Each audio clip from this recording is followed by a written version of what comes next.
Thank you for joining us for today's webinar, which will recount the experiences of two large corporations that chose different paths when it came to securing hotel rooms for their critical personnel in a deployment. I'm Dr. Ed Goldberg with the Association of Contingency Planners. My favorite duty in my role as ACP's Education Committee Chair is hosting our webinar series, especially when I get to work with great people like my friend Michelle Lowther from Continuity Housing, and behind the scenes with the people who make these webinars work. ACP's Gianna and the rest of ACP's headquarters staff, and Fred Rogers from Continuity Housing. We'll be taking questions at the end, so please share them with me in the question box in your control panel throughout the presentation. Today you'll learn about the different steps taken with regard to deployment housing by two large corporations, and Michelle will cover what worked and what didn't. There are more than 60, that's 60, negotiable terms in a hotel's group booking contract. And this session will equip you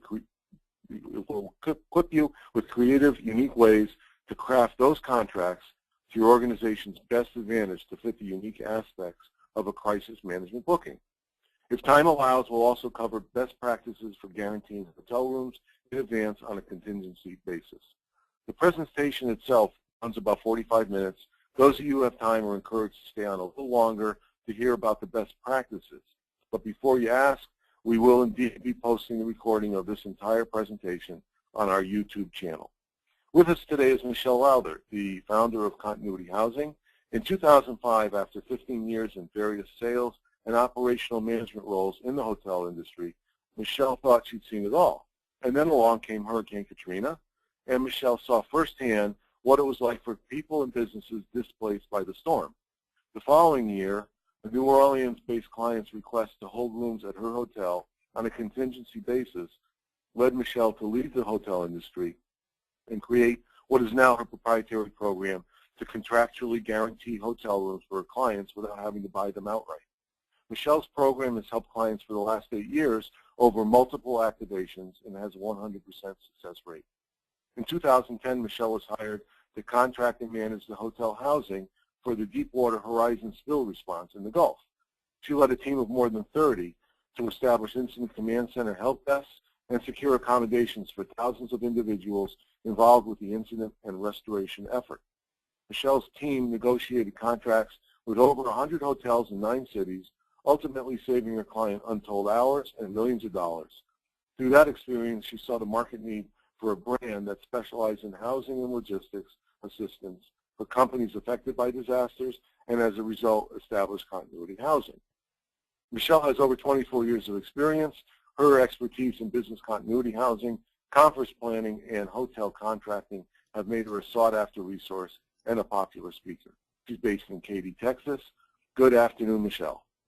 Good afternoon. Thanks so much for having me, and thanks everybody for joining us today. This is one of those things, one of those topics that doesn't always get a lot of recognition and seems simple on the front end, but as Ed said, we're more than 60 negotiable terms in these contracts. So I'm going to jump right in because we've got a lot of ground to cover today. But please do keep your questions going and use the chat feature in your control panel just like Ed suggested, and we'll try to get to those as we go.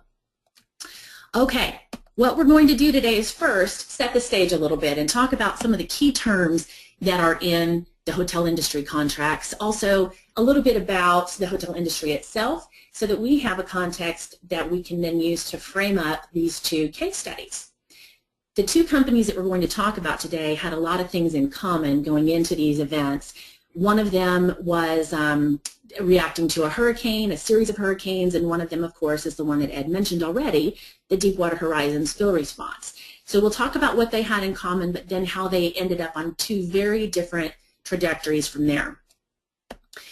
In our first case study, when we go into more detail, you'll see this is one of the top banks in the country. This is actually an international corporation and a household name, and that will become important as we get into the plan that they had in place and the assumptions that they made within that plan, and then ultimately why that plan failed, why it wasn't enough, and the lessons that they learned as a result of their experience there. Second case study is the response to the Deepwater Horizon spill. Again, household name company, very large international corporation, and in this case, they had a similar plan going in, but they were able to maneuver quickly. They were able to scale up a response and implement something that was very successful for them on a long-term basis. Once we talk about the detailed experiences of these two different organizations, we're going to talk a little more about the contracts themselves. What I want you to leave with today is some terms that you can implement right away, a better understanding of what they mean, how to craft them specifically for business continuity purposes, and then my own list of recommendations for you all to use in your contracts, really regardless of the reason that you're booking a group at a hotel, but especially in a business continuity context. If we have time at the end of that, then we'd like to talk about some of the best practices if your organization is in a position to guarantee rooms on a contingency basis. Not everybody on the line might have that need or might know in advance where they're going, but for those that are, I encourage you to stay on because we can talk a little bit about that too. All right. So unless your folks have a place to stay, you spend all this time, all this money on establishing a failover site, but unless they have a place to stay in order to get the job done, obviously your business can suffer, right? They won't be at work. Consequently, morale can suffer, and the rest of your plan goes out the window. And that might be oversimplifying, but if you think about your own experiences where you have deployed, I think you'll see what I mean there. We've got to have everybody in place. We've got to have everybody safe. We have to have their families in a lot of cases with the employees in order to keep morale up, keep business going, and make sure that everything else in our plan is executed as it should be. So with that in mind, I want to define a few terms, and I want to move pretty quickly through these because we really need to get to the meat of this, a little bit later in the presentation. The first term is a room night, and what that means is just a room for a night. So if you have, for example, 10 rooms booked for 5 nights, that's a total of 50 room nights. The key thing that I want you to remember here with room nights is that they are perishable for a hotel. And if you don't take anything else away today, please take that. That's the one most important nugget because everything else is built on that.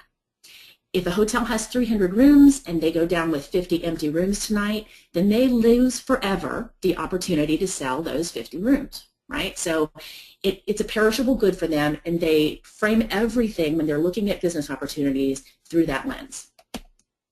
The concept of displacement simply means if they take your piece of business, what might they displace? Who might they have to say no to? And what's the dollar value associated with both pieces of business so that they can make a business decision on what's best for their property? A walk means a bump, basically. We hear it a lot more, I think, with airlines when you have a confirmed ticket and you're at the gate and they've overbooked and you get bumped from a flight. A walk is very similar to that. You show up at the hotel front desk, you're ready to check in, you have a confirmation number, and they tell you that they're overbooked and they can't accommodate you. That's called walking the guest, and they'll send you to another hotel and pay for your stay and things like that. But it becomes important to address the concept of walks in your contracts with hotels. Guaranteed no-show is similar in that it's an unoccupied room for the hotel, but it's the opposite. In this case, we have a confirmation number, but we don't get to the hotel. And so the hotel then wants to charge you for one night's room and tax or whatever their agreement is. It's the little fine print that you sign off on, when you book a reservation online. It says if you don't cancel by 6 o'clock on the date of arrival or maybe 48 hours prior, whatever it is, then you would be considered a guaranteed no-show, and they would charge you accordingly. An early departure means that you check out sooner than you originally planned and sooner than you had reserved. For the purposes of our conversation today, it's going to be more about the entire block of rooms. Maybe you contract a longer stay, but the group leaves a little earlier. So you can get back to your campus, back to everyone's homes sooner, and you want to cut the contract short. That's called an early departure. All three of these pieces, the walks, the guaranteed no-shows, the early departures, it's all centered around a room that they thought would be occupied that suddenly is not occupied. And that's considered part of your performance as a client. They're going to look, the hotels are going to look at how many rooms you actually consume versus how many rooms you had under contract, and that's called your performance to the contract. what we want to make sure of is that all of those unoccupied rooms are handled by the hotel in the same way, and we'll get to that a little bit later. The concept of reselling rooms also relates to performance in that if you all aren't using a room, then they can resell your room now to someone else. And if they do, then you shouldn't have to pay, your organization shouldn't have to pay for that room because it did ultimately produce revenue for the hotel. So we want to make sure you always have credit for resold rooms. A room block audit becomes important during a deployment because you want to make sure you know where all of your personnel are. People are people, and sometimes they don't go to the hotel that's assigned to them for various reasons. But we want to make sure that from a duty of care standpoint, we can audit on a daily basis who the hotel had in their rooms last night versus who we thought the hotel had in their rooms last night. The other part of the room block audit comes at the conclusion of the stay when you're making sure that the invoice the hotel has prepared is accurate. You want to audit that for the same thing we were talking about before, on a daily basis, the names matching, the number of rooms occupied matching, but you also want to audit to make sure that all of your contractual terms are being met, and we'll get to those a little bit later too. Direct billing simply means that you've established credit with the hotel and they're going to invoice you. And we'll talk later about why that's important as opposed to you writing a check or paying cash in advance or simply providing a credit card to the property. The notion of a standardized contract means that you as an organization come up with your own contract and present that to all of the hotels that you might contract.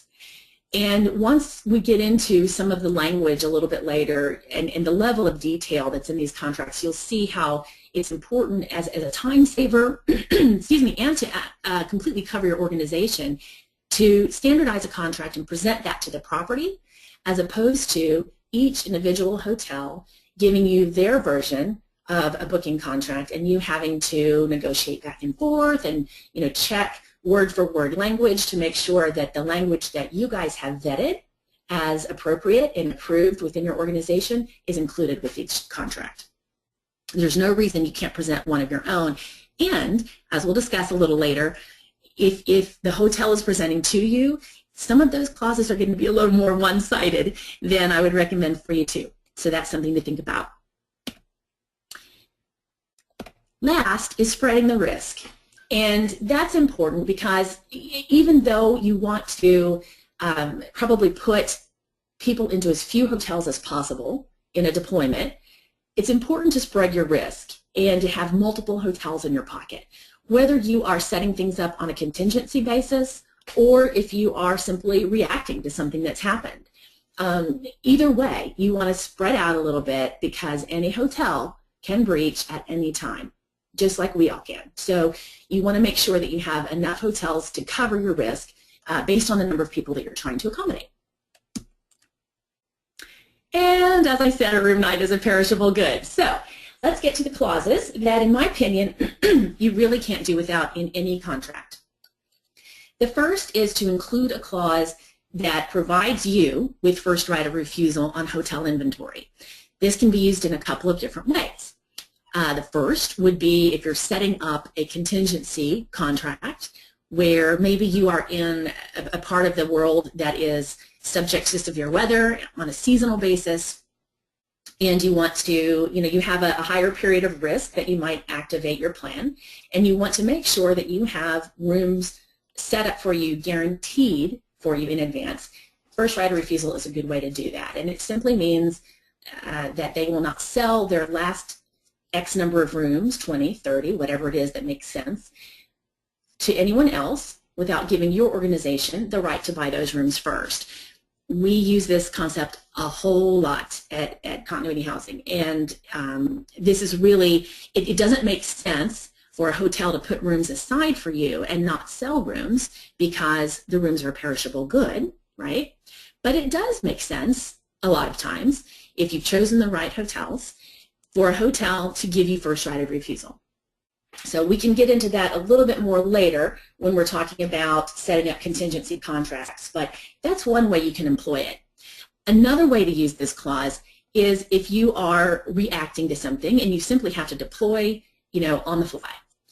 Well, you don't know how long you might need rooms, right? You might need them for 5 nights, you might need them for 35 nights. So a good way to contract to minimize your financial exposure from the outset is to contract for a short period of time with the first right of refusal to extend your stay. We'll talk about that a little bit more when we get into the second case study, which is the Deepwater Horizon case study. We used that quite a bit. So that's first right of refusal. You also want to make sure you include a provision to renegotiate. So again, you're not sure how long you're going to be there, and when a hotel looks at a potential client as a piece of business and they analyze what the overall revenue portfolio looks like for them, you want to, you want to maximize that as much as you can, right, to be as attractive as you can to hotels. But you also want to make sure that if you're giving them more business, you have a provision in your contract from the outset, it can't be added later, to renegotiate. And if you're suddenly, let's use Katrina as an example, you might have initially contracted for 2 weeks, suddenly you're there for 3 months. And if you're giving them that much more business, you want a provision to renegotiate your room rate. You can also include a provision to renegotiate your contract terms, but whichever way you go with that, you also want to make sure that everything is equal to or better than when you renegotiate. So for example, with room rate, let's use Katrina as an example again. That was obviously a regional issue, a lot of compression. I was in the Houston market at that time, so a lot of compression at Houston hotels. And once those stays became very long-term stays, we were displacing other business. And it became more difficult for the hotel to accept that many rooms at a deep discount. It didn't make business sense for us anymore. So where they could, hotels were raising the rates. And so you might think, well, that client was giving the hotel more business, so doesn't that equal a lower rate? Not always.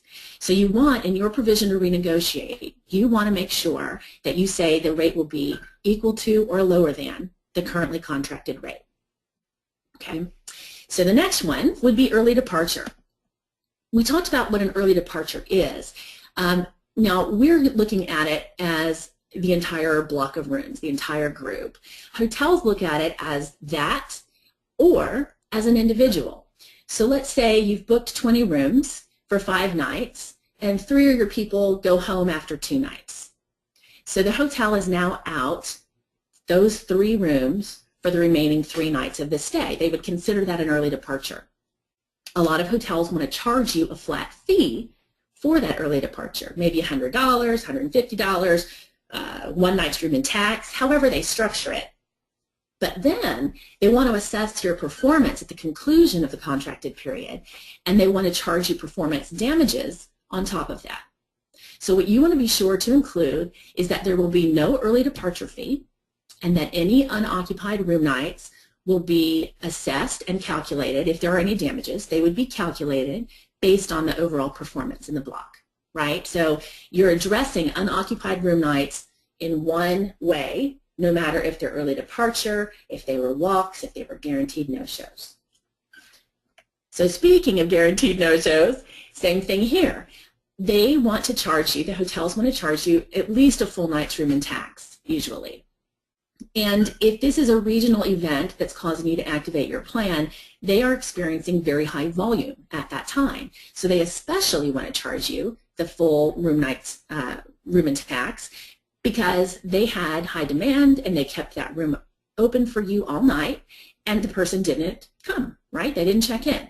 So instead of, being able to sell to you, they then had to displace somebody else potentially, and they expected to sell out and couldn't because your guest didn't arrive. Well, I understand, but that's part of the risk for them, the cost of doing business for them. So don't let them charge you for the guaranteed no-show. Instead, say that all unoccupied rooms are going to be addressed in the performance clause, just like early departure, same thing. So let's talk about performance.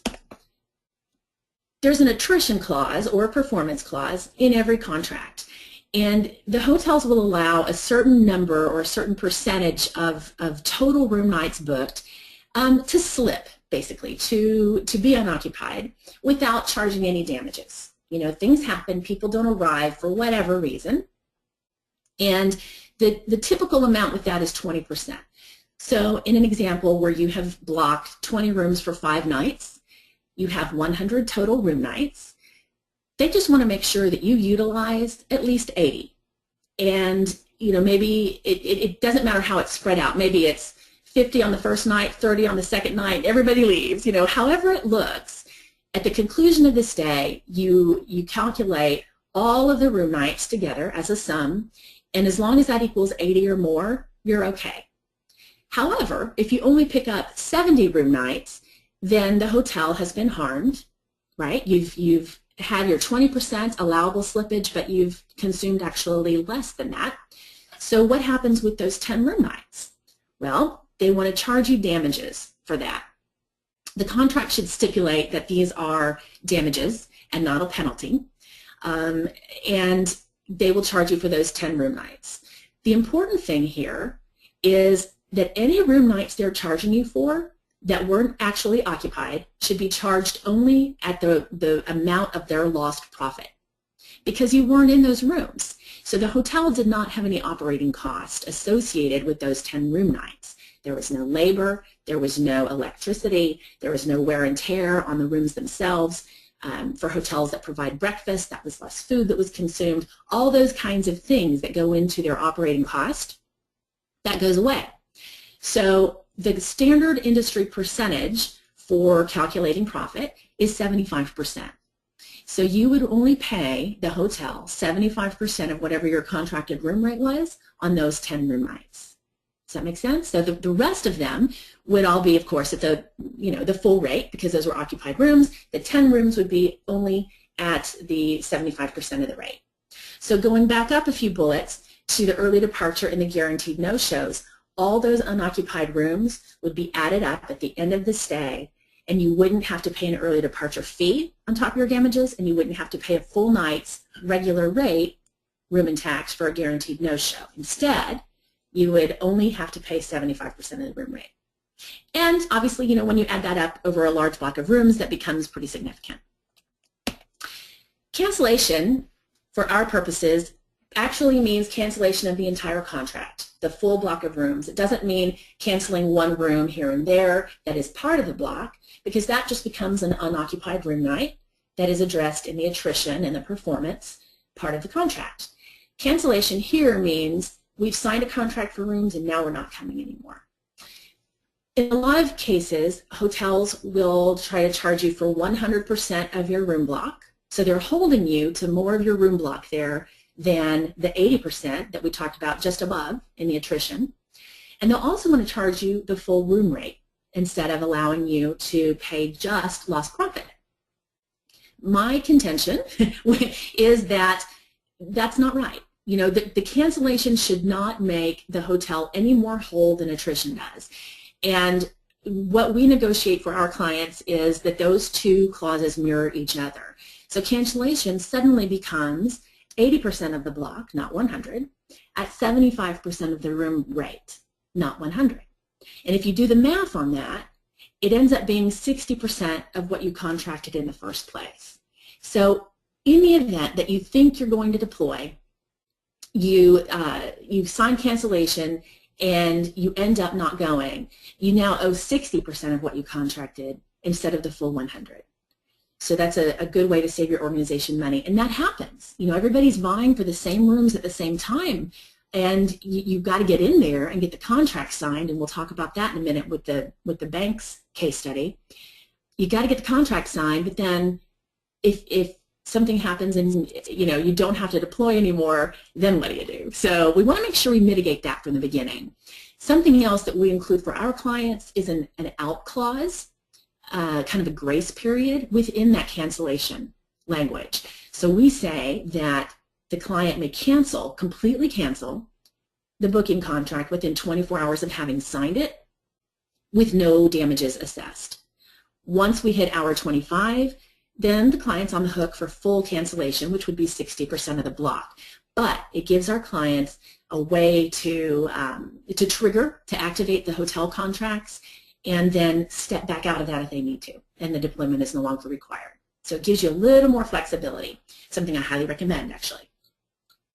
All right, let's talk about billing. The thing here is just make sure that you're very explicit in your contract about exactly how the billing is going to go. So for example, what we see a lot is room and tax will be posted to a master account. You know, we talked about the concept of direct billing, maybe parking, possibly a pet fee because you have to, you know, think about where people's pets are going to stay, and sometimes food and beverage, but typically not.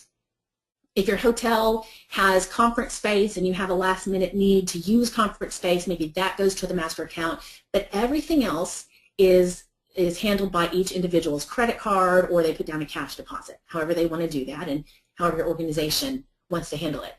The thing to think about there is the more you can put to your master account, the easier it will be on your people, because you know everybody's credit card limits are different, especially if they're using personal cards. And if this is a lengthy deployment, or turns out to be a lengthy deployment, you want to have as little stress on those cards as possible, and as little stress on your employees as a result of that as possible, because you know the reimbursement can take some time. So you want to make sure that you outline that completely, put your own payment terms in, maybe your net 30, net 45, whatever that is, and make sure that they agree, the hotels all agree to send you the invoices for auditing, and that it says that the clock starts ticking once the invoice is agreed upon and approved by both parties. The room block audits really come into play there, but the accuracy of the hotel invoices is kind of low on the first pass sometimes. So you want to make sure that you have an opportunity to audit those invoices against your records of who was staying where on what night and against the contract terms to be sure that you were credited for everything that the contract called for. Some typical concessions, and this is one of the examples of a credit actually, would be a comp policy. And what that means is simply for every X number of room nights that you occupy, you will get one free. Usually the ratio on that is a 1 per 40, so you get one complimentary room night for every 40 that you pay for. Hotels are starting to push to maybe a 1 per 50, sometimes 1 per 75, but try to stick with 1 per 40 if you can, and make sure that that is all calculated on a cumulative basis. Excuse me, on a cumulative basis, and that means that at the end of the stay, you know, you want to be sure that you get credit for every single room night on every single night.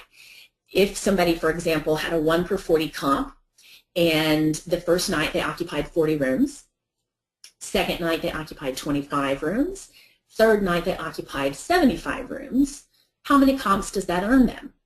If it's done on a per night basis, the first night where you had 40 rooms, you get 1 comp. Second night, you have 25 rooms, 0 comps. Third night, you have 75 rooms, still only 1 comp. So you get 2 total comps. If, however, you add up all the room nights consumed, 40 plus 20 plus 75, you get 135 room nights, and that's worth 3 comps. See the difference? So you want to make sure that you have language in there that makes that calculation cumulative. Other sort of freebies are pretty much anything you can ask for. You know, internet access, parking, laundry and dry cleaning, particularly if you have self-serve laundry in the hotel. Gosh, any kind of additional coupons or discounts at the restaurant that they may have on site, shuttle service, things like that. Ask for anything you can think of, anything at all. All they can say is no. Indemnification, just make sure that that clause is mutual. If the hotel is presenting their contract to you, rather than you having a standardized contract to present to them that's been vetted by your procurement and or your legal folks, then oftentimes that will be very one-sided, and you will indemnify the hotel, but it won't be mutual. So just make sure that's there. And then the last thing is make sure that there's a successor then assigns clause in there some way. It's usually toward the end of the document, and it just means that anybody that takes over for the hotel will be responsible for upholding the terms of the contract. So those are the ones I would recommend that you include at a minimum. And if anybody has any questions, as we said, fire away in the chat screen or feel free to email me later. All right, so what did these two organizations have in common? They thought they had a plan. And it made sense going into these events, but it turned out to be more of a lack of a plan than a real plan. We'll talk about why in a minute.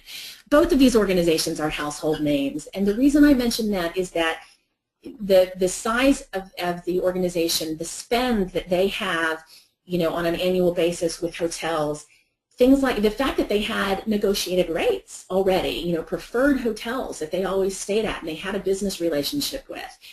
Those things gave them a false sense of security as far as what their ability would be to negotiate and to procure rooms when it was crunch time.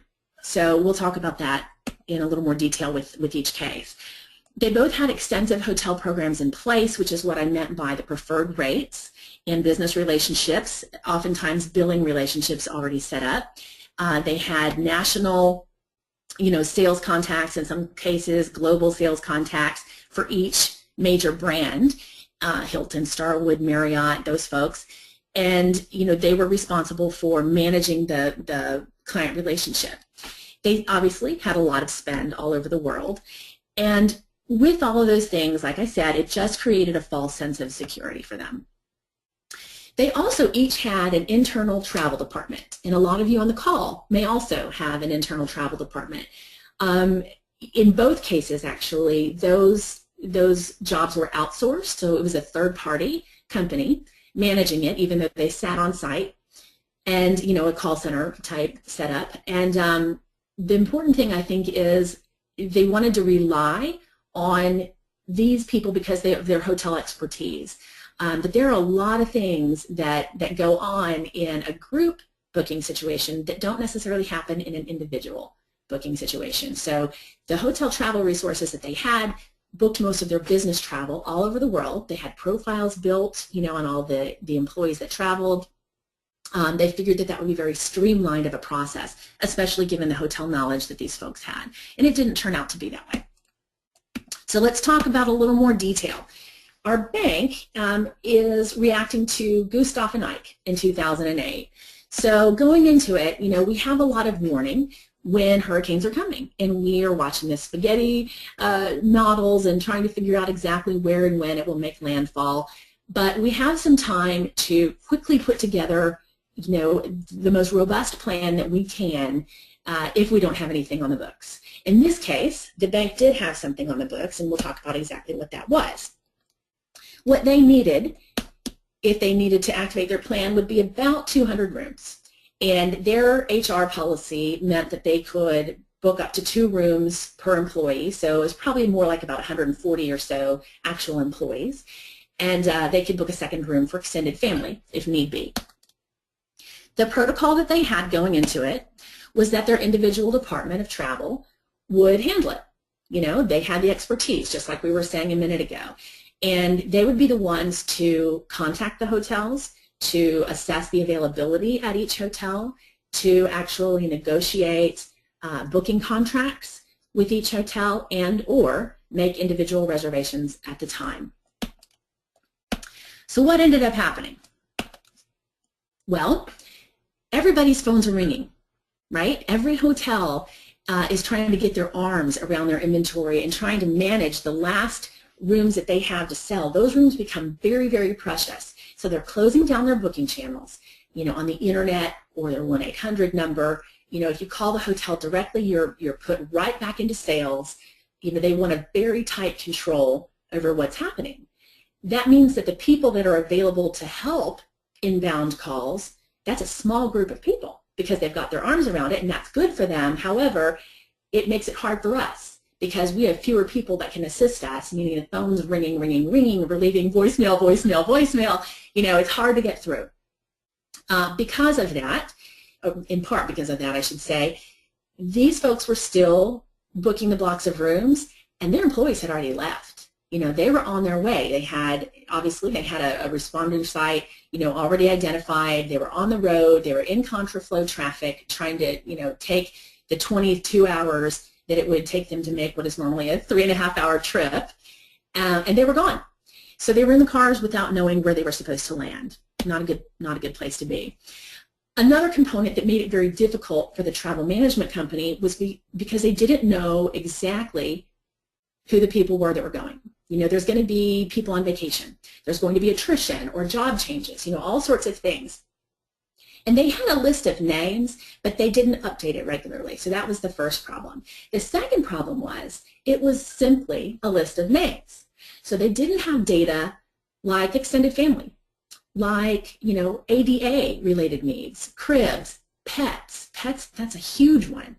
And they didn't have that data, so they couldn't provide it to the hotel. And it became important because sometimes when they got there, that hotel didn't accept pets. Once they were, you know, they were secure with the rooms, they had a list of confirmation numbers, they had trouble then getting that out to the field and letting people know where they were assigned to stay. Because this was an outsourced function, and because this was a huge effort in terms of time and basically around the clock, almost around the clock, hours required at the front end, it became very difficult to manage because this was outsourced and they worked a regular day. So the bank didn't have really any authority there. I mean, the company worked with them and they tried to extend hours, but they were governed by different rules, and it was very difficult for the bank to get what they needed in the time that they needed it. So they also had these contracts ready to go. They negotiated them at, of course, you know, not the best terms because they were negotiating at the last minute and they were requesting at the last minute when everybody else was requesting. So they had to sort of accept what they could get. But it was also hard to find someone who could sign them. People that had the signing authority for these dollar amounts, all of them were gone. You know, a lot of them were on the road. If they weren't on the road, they had also very specific crisis-related duties that they were doing. And so getting the right people with the right signing authority to be able to sign these contracts was very difficult. In some cases, the hotels actually had to pull the rooms. So because, you know, they'd finally gotten these contracts, right, and they were ready to sign them, but because they couldn't get them signed internally at the bank quickly enough, they lost rooms at the hotel. The hotel started a clock. It stopped, they didn't have the signed contract, they released and they sold to the next person in line. So it's important that you think about these things in advance and that you have some plans to address those. Once people were on site, you know, you'd think the hard part was over, but once people were on site, they had some issues too. The first one was shuttle service. An employee will evacuate usually the entire family and the dog and the cat and the bird, you know, in one car. And so they get there, and that employee wants to take the car in order to get to work. And then the family is left at the hotel, you know, in a small hotel room or maybe in the lobby, you know, if they want to get a change of pace, but they're left at the hotel without a vehicle. So they're dependent then on the hotel shuttle. That hotel shuttle can fit, what, 5, 6 people at a time? And if they're willing to go within a 3 to 5 mile radius of their hotel, how busy do you think that shuttle is? And how difficult might it be for someone who is coordinating, you know, children's nap schedules and things like that to get on the shuttle at the right time and get what they need at the grocery store or diapers or whatever it is. You know, you can see where that would become very frustrating. You know, the converse of that is also possible where the employees were trying to use the shuttle to get to work in order to leave their car behind. But then they get to work late because that shuttle's not dedicated just to one organization, it's dedicated to all of the guests at the hotel. So that was very difficult. In some cases where there weren't restaurants that were nearby, that were in walking distance, the bank decided to cater food and beverage. There wasn't anyone there to manage that process. As far as service delivery, that was very difficult. The expense was huge because people were signing those contracts that didn't have the expertise to do so, and there were a lot of unnecessary charges. And there were a lot of complaints about not having the right amount and not having the right dietary restrictions met, things like that. So that was problematic, for them also. Pets we mentioned before. imagine that you have been in a car for 22 hours or whatever it is, and you come to the hotel, you're exhausted, your family's exhausted, your pets are exhausted, but the hotel won't accept your pet. And then what do? Or the hotel will accept your pet, but no one told you to bring shot records. All sorts of things with regard to pets can come into play, but that was very difficult for them, and they ended up having to shift a lot of people around after that very long deployment to an alternate hotel. And in a high demand situation, that's just not an easy or quick task for anybody. When they did move people around, it was difficult then to keep all the records straight. We thought someone went to the Hyatt, they ended up at the Hilton. Why are we paying for a room in two places for the same person? Very difficult because they didn't have a centralized place for people to report back in, that they were moving of their own volition, or a centralized contact to handle the overall master list of people. That made invoicing just a nightmare, as you can imagine. And it cost them a lot of money. Crazy money. 12 people for full-time for 5 weeks, my goodness. These were week-long deployments. You had a little bit of time in between, a few days on the front end while we were watching Gustav come in, and then, probably about a week on the back end, for maybe a week and a half for Ike, and then for the invoicing for both storms. But that's 12 people full-time that should be doing other things, right? They had to stand up a hotel hotline to address some of the service issues we talked about at the top of the slide, but they ended up spending over $3 million. It was mostly lodging, but it did also include their per diem and gas reimbursement. These were driving trips, not flights. But when you amortize that out over everybody for both deployments, it was over $1,000 per room per day, which is just ridiculous spend. So a lot of lessons learned to come out of that, which we'll touch on in just a minute. All right, let's move to Deepwater Horizon. In this case, no warning, obviously. So, we have a large-scale deployment, immediate needs, no warning. So they didn't have a specific housing protocol. When I say that, it wasn't in writing anywhere, but they did have the same basic protocol that the bank had, which was they had the travel management company in place, they were the hotel experts, they could make it happen at the time as needed. However, in this case, they were creating their own demand, and they were then competing with themselves, for the same rooms. If you can imagine something at this scale with multiple business units from multiple locations all responding at the same time, even as they went into the ICS structure and they had the authority all delegated, housing wasn't part of it. And that's the rub. So we had administrative assistants, we had logistics chiefs, we had all different levels and types of normal job, in quotes, people booking hotel rooms. These are not folks that had the expertise to do that, and they were committing this company to very unfavorable terms in terms of length of stay, in terms of damage clauses like attrition, where they're owing 100% of the block at 100% of the rate. Nobody knew how long we were going to be in place, XYZ, and they booked 2 months' time at the outset. All sorts of things. So that created such a huge spike in demand in the cities that the company needed to go to that it was very difficult to negotiate advantageous terms. Some of the best practices that came out of that, I think the first one would be to contract for short periods of time. This was obviously going to be a large-scale, long-term event. And when you're responding to something like that and you're going into the area that is affected, so for the insurance companies, utilities, folks like that we have, first responders, that we have on the call, you don't know how long you're going to be there. How big of a job is it? What we developed and what we utilized to just really great success was contracting for a short period of time and utilizing that first right of refusal to extend. When you assess damages, you're only going to assess the period that you actually contract, not the period that you have on first right of refusal. So for example, let's say we contract for 2 weeks and we have first right of refusal for another 2 months. beyond that, right? We stay for 2 weeks, and we end up contracting extending for another 1 week.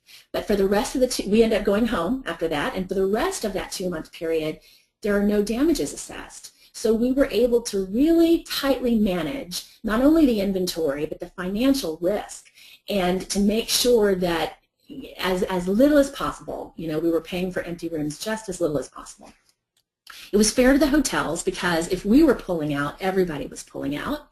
And it was fair to the client because they did have to be responsible for the dates that they had contracted.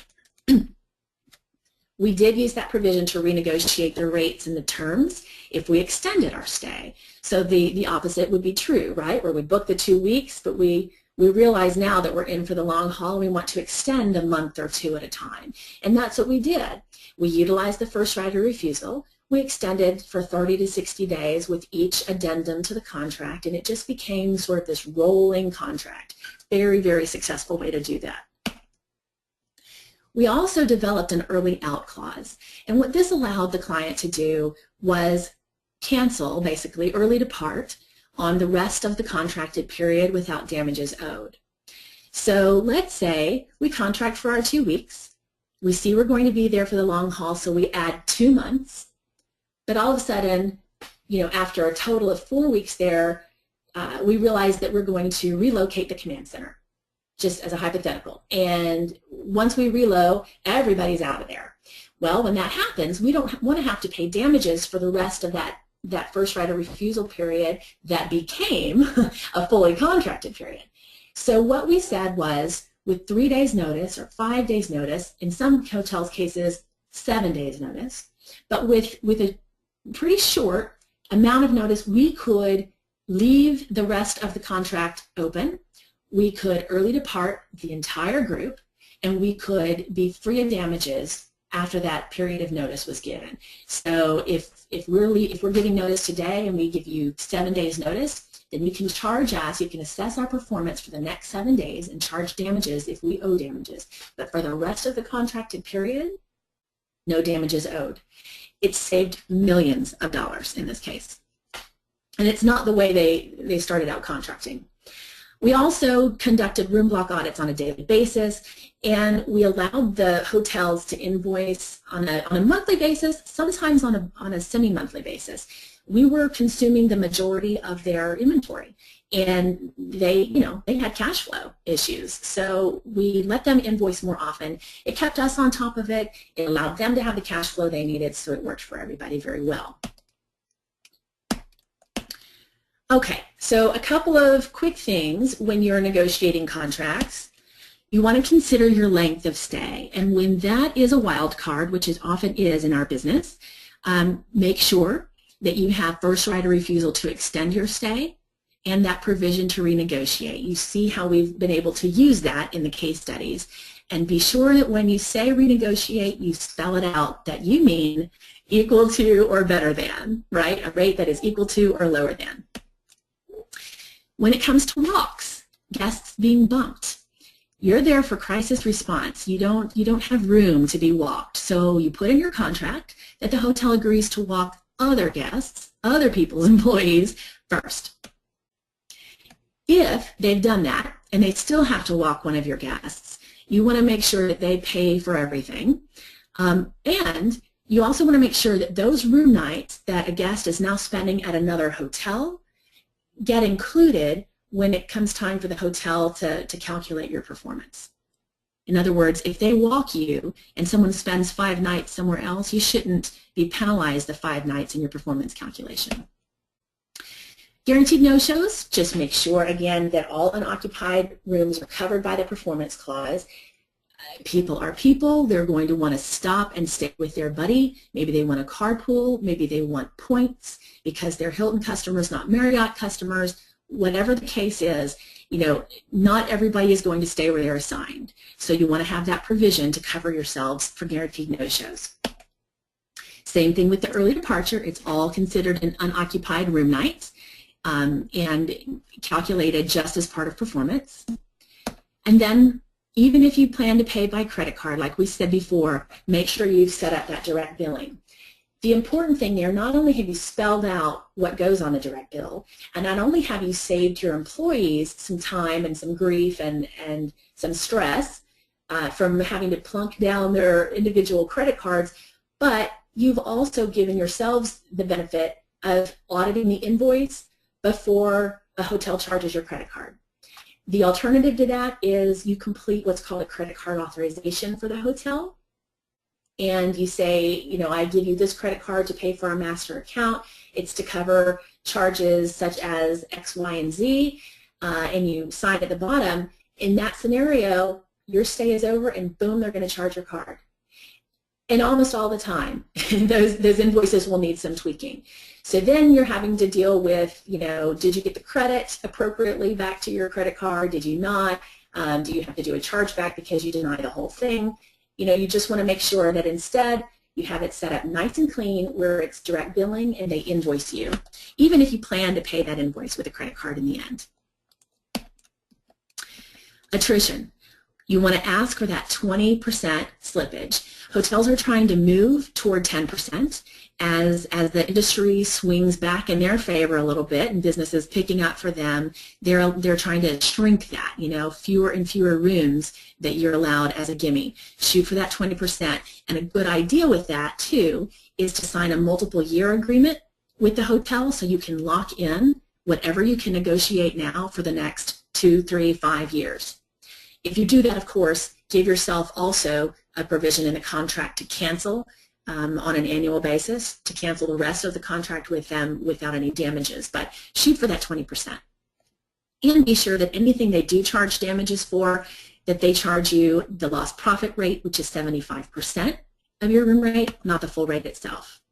Cancellation, just make sure it matches that attrition, and damages are based again on lost profit, just like we said before. Resold rooms, make sure you cover that in both your attrition and your cancellation clauses. You put some language in there that says that anything they're able to resell doesn't have to be paid for by you, so the hotel can't double dip per se. They also will make you probably put that your rooms are on a last room sold basis, and that just means anything that they have left at the end of the night, if they're empty, they were considered to have been yours. You know, your rooms will be the last ones to be resold. Room block audits, you want to make sure to check those daily, so you make sure you're not paying for the same person in 2 or more hotels. And you want to make sure there is language to cover a room that has been miscoded, meaning that's an internal thing for the hotel. You want to make sure that the code that they've assigned to your room and to your guest, doesn't prohibit them from being included as a part of your overall performance. Address the late arrivals, address the guaranteed no-shows and the early departures, and then make sure you address anybody changing from one hotel to the other. And that could be even, you know, a few nights into their stay. Maybe they've had a service issue and they need to move. Whatever that is, you want to audit those room blocks to make sure your invoices will be correct. And then check that final invoice too to be sure that you've received your complimentary rooms, that you've received full credit for your 20% allowable slippage with attrition, and that they haven't charged you individually for any early departures or guaranteed no-shows. Okay, so we have time now for some questions if anybody has any. Thanks, Michelle. We do have some questions, and I'm going to pull them up right now.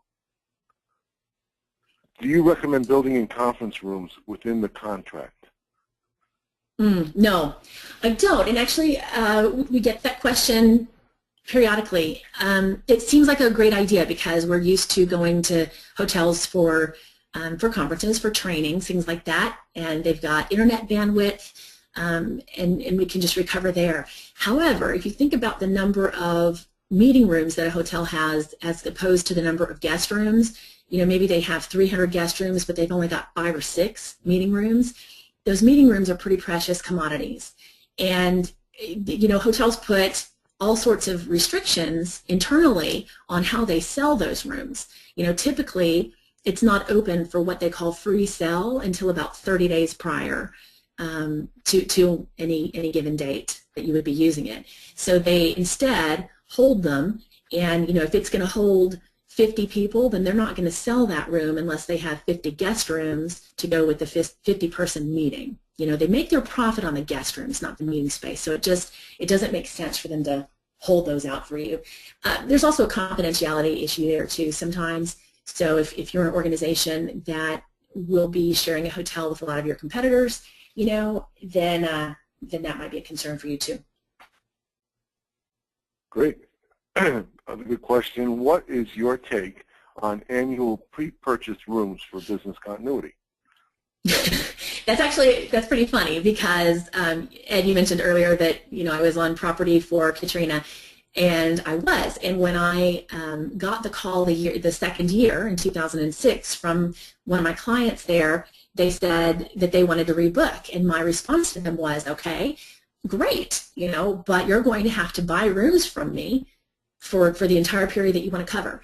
And that's because a room night is perishable, and, you know, my job as a salesperson at that time was, you know, to get somebody in the room. And if this client wasn't going to buy them, then I was supposed to go out and find someone else who would. And it's just not necessary. There are lots of ways around that, but hotels tend to sometimes shut down when you ask for rooms on a contingency basis, and they will immediately read off a pre-scripted response to that question. You just have to understand the inner workings of the sales department particularly, but no, I wouldn't recommend you ever do that. There's nothing wrong with paying a retainer up front, you know, in consideration for certain guarantees that they might be willing to make to you, but it's absolutely not necessary to buy the rooms outright unless it's on very specific dates when they're already about to sell out and you want to protect yourselves, but certainly not for a, you know, many-month period of time. Okay, makes sense. One person asked, we usually have 4 or 5 days notice for a hurricane, and I can remember some that as much as 10 days notice. You know, just really slow getting there, assuming it doesn't change course. Why wouldn't our admin staff just book rooms and then cancel them if the storm track changes? Yeah. When the admins, and this is nothing about admins, but when people that may not have expertise in hotel contracting are tasked with negotiating hotel contracts, you're just not going to end up with the terms that you want. I saw it very vividly in the Deepwater Horizon response. And, you know, especially when it's was it a hurricane in this case? It was a weather event. You said hurricane, right? You said hurricane, yeah. Okay. So especially with a hurricane, you want to get the rooms that everybody else is vying for. And so there's that game that you play about, you know, trying to keep the hotels at bay but keep them still holding your rooms while trying to, you know, see what your organization is going to do, and we're watching the models and trying to figure out when it's going to make landfall. The terms that are going to be in those contracts when presented by the hotels are not going to give you the cancellation out that you want. So you need somebody that has the hotel knowledge to do that, or you're going to end up paying for too much. The other thing is, if you're not booking blocks of rooms, well, first of all, you may not be able to get blocks of rooms, you know, if you're waiting until the last minute for a hurricane-type deployment. But if you're booking individual stays instead, then your people can end up scattered all over the place, and it becomes logistically difficult to know where they all are and to keep track of them at umpteen hotels as opposed to, you know, 3 or 4. And especially to keep track of changing from one hotel to the other. So now you're not auditing 3 or 4 hotels each morning, you're auditing, you know, 20 or whatever it is to make sure you know where everybody is. So it's just, it's more costly and it's a lot more time consuming. So you just as an aside, at the beginning, you know, you said nothing to do with admins. You know, of course, some of my best friends are admins, but and mine too. No, but every time somebody asks one of these questions, the first thing that comes to mind is, oh, that's an easy question to answer. And then when I listen to you, it's like, oh, I missed about 95% of that. There's so much more behind all these complexity that people miss. It's very interesting, the level of knowledge that's necessary to come up with an answer like that. So 2 more. We have a standing reservation for 80 rooms at a hotel in Austin. They insist that the rooms will be available for our company with 72 hours notice. Okay, so living in Katy, I've heard that one before. I wonder if I know the person that asked that. I, so in Austin, it's a tough market. In any market, actually, that you go to, a hotel might say, hey, you give us 72 hours notice, we'll make them available. I would like to know where it says that that is guaranteed. And that should be your question back to the hotel. Somewhere, my guess is, and certainly in the clients that I work with that have said that at the beginning of our relationship, who have then shown me the hotel agreements, every single one of them, somewhere in it has said based on availability. And that's what you don't want. You know, we don't want based on availability. That's not a strong enough guarantee for our reason that we're putting our people in hotels. You know, business continuity is too crucial. So everything that I've seen has said that, and you want to pull that out of there. And then suddenly it's going to be a very different conversation with the hotel. But if you think about it, you know, what if they are full? Are they saying then that they're going to kick people out of their hotel in order to put you in? You know, they can. That's considered a breach. And whether it is an individual person staying or it is a group, you know, that's there for a conference or something, what are they going to lock people out? You know, are they going to evict? What's the PR repercussion for doing something like that? And then what happens to the future business that company would have given the hotel, but now they're so ticked off, you know, that they're not going to do business with the property anymore. It doesn't make sense from a business standpoint for them to do that. The other times I've seen it are where, you know, a hotel has a sister property or two or three, you know, that are all maybe owned or managed by the same company, since most hotels are franchised. But that's why a brand, a global relationship with, you know, Starwood or Marriott or whomever doesn't guarantee you anything at the local level because of the franchise component. But, you know, it's the same thing. Are they going to kick people out? Yeah, probably not. You know, so those are important questions to ask if a hotel's giving that kind of a promise. Okay, very good. Last one. Is it possible to prearrange a contingency hotel plan so we can document the information for the recovery team members?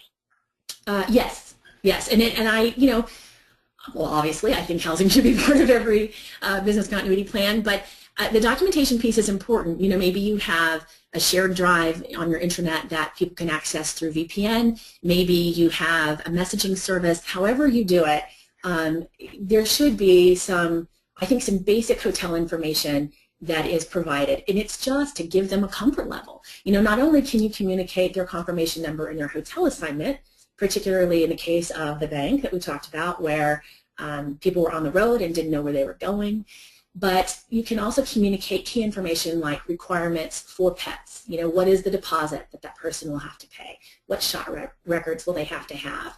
Things like that. You know, any kind of amenities that the hotel might have. You know, will breakfast be included? Will there be a microwave or a refrigerator in their guest room, which is very important for some families. You know, if they need to refrigerate insulin, can they? Or do they have to go down to the hotel's kitchen? Does the hotel have a kitchen? You know, are you staying at a La Quinta that doesn't have, you know, a catering kitchen? So it's things like that that you should get as much information about as you can, even if you haven't contracted on a contingency basis, even if you've just identified potential properties. It's always going to be beneficial for you to do the work on the front end, get the research done, and have some sort of document that has this automatically for employees. Another thing that I think is really helpful is directions. You know, just a link, Google Maps it or whatever, from the local office that is your normal campus to your hotel near your recovery site. Terrific. Well, as we wrap up, I'd like to thank everyone for attending and ask that you please take 20 or 30 seconds to complete the survey. That'll pop up in a moment. Doing so helps us provide you with more productive, instructive webinars in the future. We'll use it for all the programs to see what people want to hear about. Please let us know how Continuity Housing and Michelle can help your organization by providing housing for your critical personnel when you need it most. On behalf of Michelle and Continuity Housing and myself, Ed Goldberg, and the Association of Contingency Planners, thanks again and have a great week.